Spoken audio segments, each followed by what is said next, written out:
Can an EB-5 investment comprise funds from multiple sources?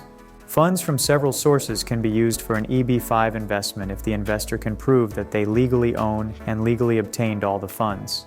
Thus, while investors can use funds from multiple sources, the more sources an EB-5 investment has, the more complex its source of funds documentation becomes. Because this is such an important aspect of the I-526E petition, investors must make informed decisions about the funds they use for EB-5 investments and administrative fees.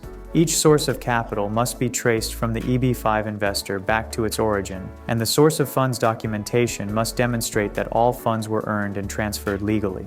Any gifts must be accompanied by a deed of gift, and any loans must be enforceable and secured by the lawfully obtained personal assets of the investor.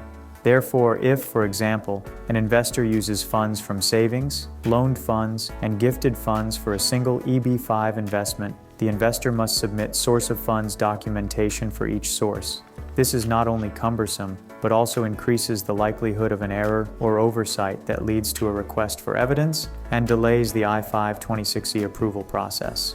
A key benefit of working with an EB-5 immigration attorney from the moment the investor decides to pursue an EB-5 visa is that the attorney can advise the investor on the simplest source of funds to use for the EB-5 investment. Additionally, the attorney can help the investor to ensure that the source and path of the EB-5 investment is as easy as possible to illustrate. Typically, I-526E petitions with clear, straightforward supporting documents are adjudicated faster because it is easier for the adjudicator to verify the information presented in the petition pack. While multiple sources of funds may be unavoidable for some investors, working with EB-5 professionals from the outset can significantly simplify the application process.